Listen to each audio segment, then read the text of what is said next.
we're looking at what's going on in with Cardi B and in Brooklyn. Rebecca, we hadn't covered that story yet. And I went through our archives. I'm like, I'm sure we covered it, but we did not cover the story out of Brooklyn, where all those people, it was just the Bronx. Thank you for the correction. Tell us about it, and we could discuss it, because there's a reason. There's a reason. A lot of this is happening more than often, and now a lot of folks aren't paying attention. So it's crazy, because just a few weeks ago, there were 2 fires. I remember before the Bronx one, there was the story of the Philadelphia. And yesterday I was speaking with David, and I was like, there was a fire before that. Like, there was a fire before that had people up in arms because children died. And it was an apartment fire too. And he was looking for it and couldn't find much.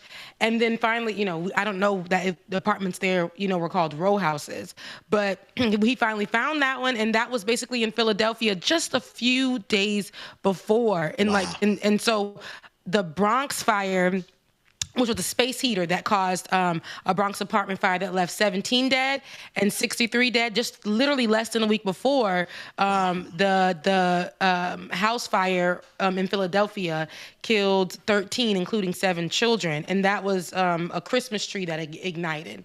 So, both of these happened literally in less than a week, and that was 30 people in total that died in urban housing in Philadelphia, in New York. So I want to focus on that before we get to the Cardi B point of it. That's right. I want to focus on that because it's in urban housing, right? And we know, and I know because I lived in urban housing. And when we say urban housing, it's kind of like what welfare homes. It's kind of like, projects. It's kind of like those things. And we know that in those moments, or if you've ever lived in those areas, you know what it's like where stuff ain't working. Elevator's not working. That's right. You live on the 10th floor. Nobody has come. You have made multiple complaints, to the city about it.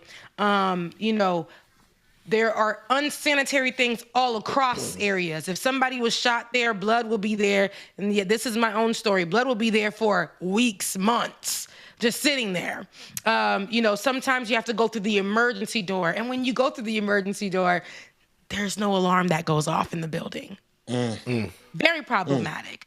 So none of these, what I'm saying is none of these are usually up to code. The city doesn't care sometimes, most times, in these underserved communities that are usually, when we say urban communities, we're talking about Black, or Latino communities in these cities. Philadelphia is a big city, and so is New York.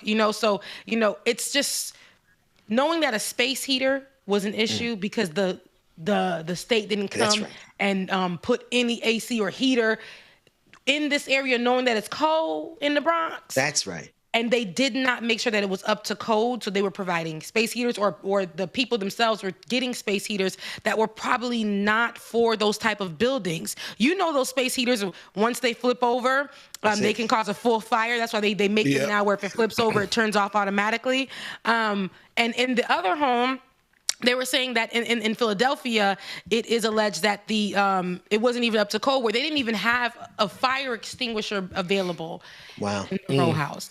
Wow. So in these particular moments, in these times when we look at these stories, it's kind of like this is the bigger issue here. Yeah. They don't care about Black lives. They don't care about the living situations and how people are living, and if they're up to code and if they are safe in these communities, because they're the projects. They're just urban communities. They're just Black people that are going to make do with what they have. And that is very problematic. Now it goes to show us that we lost 30 people in less than a week in fires in these communities. Yeah. So I'm thinking about and it reminds me of the Grenfell Tower fire in London, and that was a few years ago, but it was a very similar situation. But in that case, more than I think 72 people died in that fire.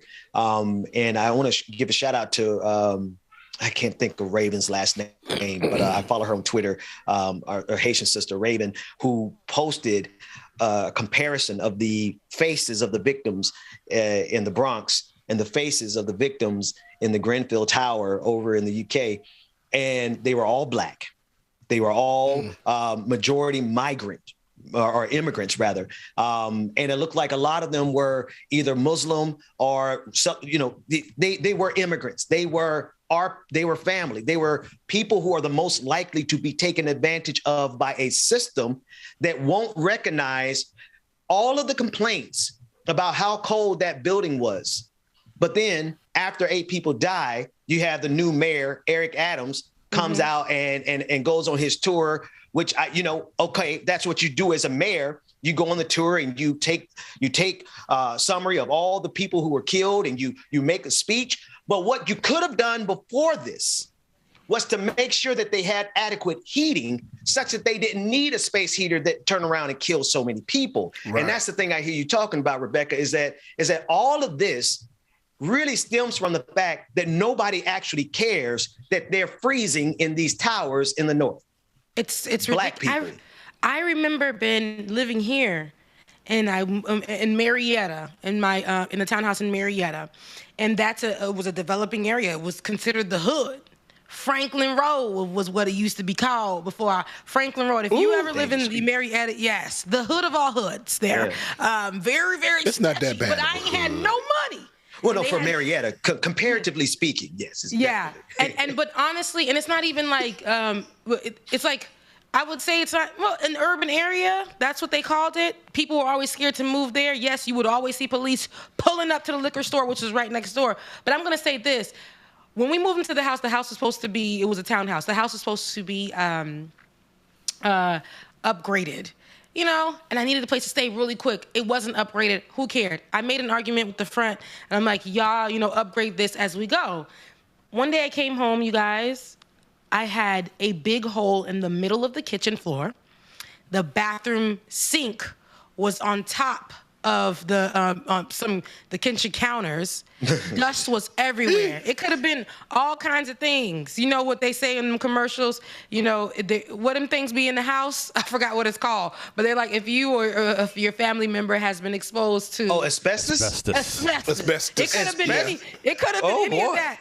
Now, mind you, me and my sister were like, we can't even go downstairs. We can't get to the kitchen. We can't get to the bathroom. We had to just keep going upstairs. We didn't know if we used the bathroom upstairs would have leaked down. We didn't know what was going on. Jesus Christ.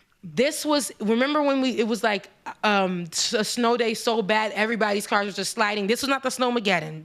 This was when we were stuck at that place that we were working at, and they told us that we had to come in. And you lived 90 hours away.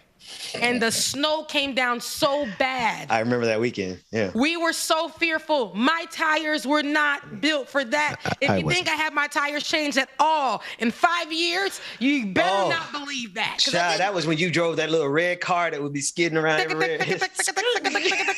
Yes. And you know what? They did call me. I just want to put a pin there. They called me because they knew I had moved just down from Boston, James, and the bosses were like, "Well, everybody's complaining and they're a little scared of the snow. Do you think we should let them go?" And I'm like, "Yeah." Like, I don't know what you expect me to say. Day off.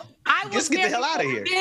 But it was about that much snow, James. It was about that much snow. No, it was not, Ben. I have a picture. It was not that much snow. It was a lot of snow. It was a lot. Rebecca, was you one of them people stranded on the interstate when y'all got like a half inch of snow down there? No. But we're not gonna laugh about that because Georgia wasn't prepared for that. So, but I remember that. Time around, that second time around, I didn't want to be stuck. But I say all this to say it was freezing. That's right. Okay. Our AC unit, our heater was not working. It wasn't working at all. And they came and gave us a heater. And mind you, the whole house had like dust in it, everything. We get the heater and I plug it in. It blew up, like it sparked. It blew up. The devil is a liar. But we were so cold that we kept trying. And this is in Georgia. Sparking. Yeah, we kept trying and kept sparking. They were like, well, we can't have anybody come out to you. We don't have anybody on site. And I said, but it just said you guys have a maintenance person on site here. They were like, no, we don't. And, you know, and we shouldn't even be really utilizing your home because it's under construction. I said it wasn't under construction when we moved here, and y'all decided to do construction when we was at work. What are we talking about? So it was just an unlivable place. If it were to catch on fire and we were upstairs, we wouldn't even have access to going downstairs. Wow. Nothing. So we had to really like kind of sleep with our backs up. It was so cold while like just monitor the heater, but it was so cold that we had to like utilize it. Rebecca, I didn't know that's what you were going home to that day. Yeah, it was, yes. And the way I was going home, I was sliding. Yeah. Not because Jesus, you do. It wasn't that much snow. It wasn't that much snow when we left. When we left, it was about that much snow. But it shortly was so thereafter, much snow for my tires, which were not. Shortly thereafter, it was Boston level snow. So I'm glad we got out of there. I didn't know that you had that situation going home though. And it's crazy because everybody's like, in Georgia, man, yes, this little tiny ass apartment that I'm in East Point and I'm paying over $1,000 for. Oh man, only thing they did was put paint on this building and Band-Aids. That's it. Well, hell, because y'all saw what happened. Shoot, go ahead.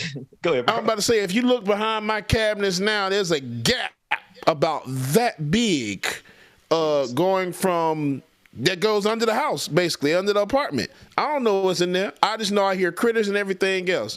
And you try to call and talk to somebody, of course you don't get anybody. I'm waiting for pest control still to come out now because I got a freaking rodent running around my house. My God. Yeah. Mm-hmm. But and I don't like this shit. They won't. I hate this. I pay all this goddamn money, and I got to deal with critters, bro, and that makes no sense to me. I mean, they make it so hard to even get. They make it so difficult to even get in there in the first place, and then you get in there, and you're like, "Holy shit! I'm paying this kind of money for this." And it's supposed to be housing that you're able to pay, affordable housing, right? It's supposed to be affordable housing, where an affordable housing for some reason equates to houses that are not up to code. Homes that are not up to code. We don't need to come out there and see if it's okay. That's what they equate that to, and that's problematic because when something happens to it, who gets in trouble?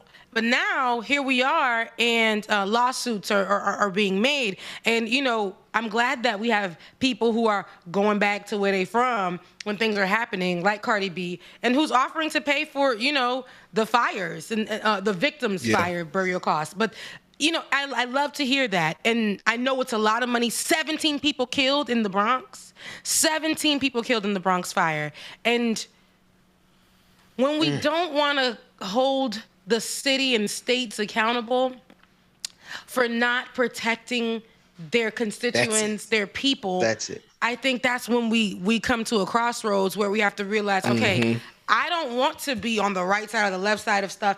We're right here in the now. I don't care what you represent, but it's about what you're doing right now to protect your people. I don't care where you stand on whatever. What are you doing? 17 children died. In your state. Children included. In a state funding building. They died. You guys decided never to go back there and check if it's up to code. You guys said it doesn't matter. It doesn't matter. They need a place to stay, so it doesn't matter. And check this tidbit of information out. Bronx building owners, and I'm sure David can make sure this is find out information about this. Bronx building owners are Canberra Property Group, co-founded by Rick Groper, who's on the mayor's transition team for housing issues. I can confirm that. That specific building, yeah. The guy. So the company that owned the building, one of the people that owned the company or founded it or on the board is on the mayor's team or was during his campaign. You see this? That's right. You see this? Y'all see how this all links together? So it needs to be some repercussions for this punk ass mayor as well too, because he's a punk ass mayor. It's gonna keep it real. Yeah. No love for the mayor of New York. He has decided to make himself the villain.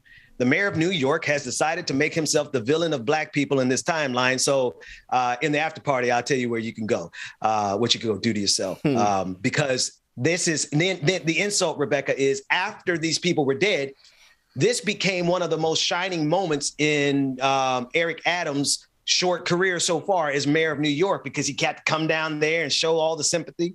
He got to go down there and act like he was heartbroken. He got to go down there and make all the press releases and statements. But at the end of the day, his people, the people on his campaign that made donations to him, they the ones that own that building where 17 people just died.